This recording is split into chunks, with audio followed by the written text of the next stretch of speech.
let me use Hell Week. This is a perfect example. Hell Week's 130 hours. And 130 hours is a lot of seconds, a lot of seconds. And if you lose, let's say you win every second but one, you lost. It only takes 1 second for you to lose the whole thing. So the 1 second decision is just that. You're in a situation where life is sucking. Let's say you're in extreme cold water and your life is flashing before your eyes. Every time that wave goes over your head, your thought process is, I gotta get the fuck out of this water. And you're in Hell Week and you're hour one of 130 hours. It's all fun and games, okay? Because at the beginning of Hell Week, the guns are going off. It's like a pep rally. So you're hyped up and your boys are linked arms and you're getting sprayed. And it's like a pep rally.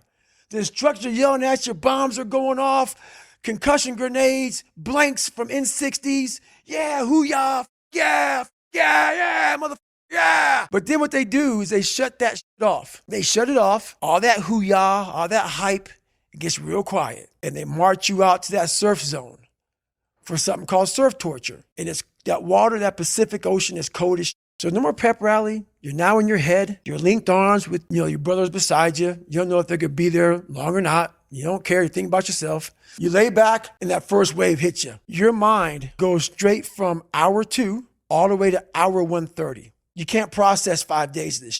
You're now in I got to get out of here. You're in fight or flight. It's cold. I can't be cold this long.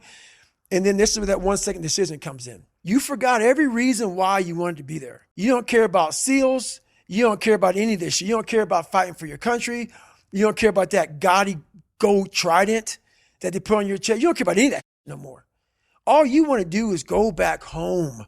You want the warmth. You may want something to eat. You want your girl to hold you. All those things of comfort are there in that 1 second. And this is where people lose. So what I do in that 1 second, because we all think about quitting, it's hard. But what you have to do in that 1 second is hard to process information during pain because that pain takes over and you can't think rationally. You're thinking about fight or flight, save yourself. That's not a rational thought.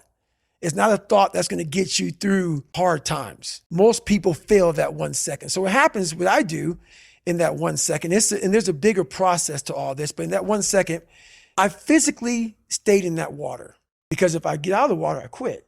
So I physically stay in the water, but mentally, I'm on the beach with the instructors.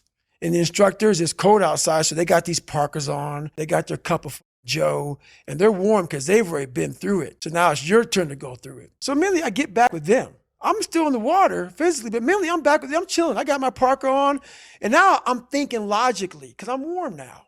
Mentally, I'm warm. I've taken that 1 second. Let's not quit yet, Goggins. Let's think about your options. Where are you going to end up if you quit this shit? Where are you going to go? What are you going to say to yourself? Because you know you're going to get warm. The second you get out of this water, you could take a shower and you could be warm and and in 5 days you could be out. So I start thinking logically. I calm my brain down because your brain just wants to get the fuck out. Ring the bell, put your helmet down, get warm, and then you're really fucked. And these are the things you have to think about in the 1 second decision. So that's what that's all about. It's about gaining control of your mind, putting things back in the proper perspective, and then saying, I really do want to be here. And I'm going to have a bunch of these 1 seconds through this 130-hour journey. And I have to learn to control these because if I fail one of these 1 seconds, I will not be a SEAL. I will not be a doctor. I will not be a lawyer. I will not be whatever the fuck it is. So that's how important that 1 second decision is. It's all about your mind takes control of you. You have to say, fuck you. I run this motherfucker. And that's what that's all about. Projecting yourself forward to see what are the consequences of failing, what are the consequences of stopping, is about as powerful of a motivation strategy as I can think of, because what you're doing is you're trying to optimize right now to stop the discomfort. That's right. But what you're going to pay for that in is shame and guilt and regret long term. That's right. So what you need to be able to do is bundle all of that up that is as yet unfelt, but will last for way, way, way longer. The future is much longer than now. That's right. The future is going to extend out up until the day that you die. And the now is just for now. And even 130 hours is just 130 hours. That's right. And you get to look back. And do you look back with pride and glory, or do you look back with shame and guilt? That's it. That's the 1 second. You just summarized it right there. And most people fail those 1 seconds. And then that 1 second leads to 20 years, 30 years, 40 years of fuck. I have people who have been through training with me, Ranger School, SEAL training, Air Force training, and I get calls from them today, and they have great lives. And all they talk about is how they failed in that one moment. And they can't even enjoy their life now because they're now warm. They're now warm. There's no more suffering. There's no more suffering for me either. And we're in the same boat now. But you're suffering. So we're not suffering, but you're thinking about what you could have been. I am exactly what I should have been. And that's where people start to lose it.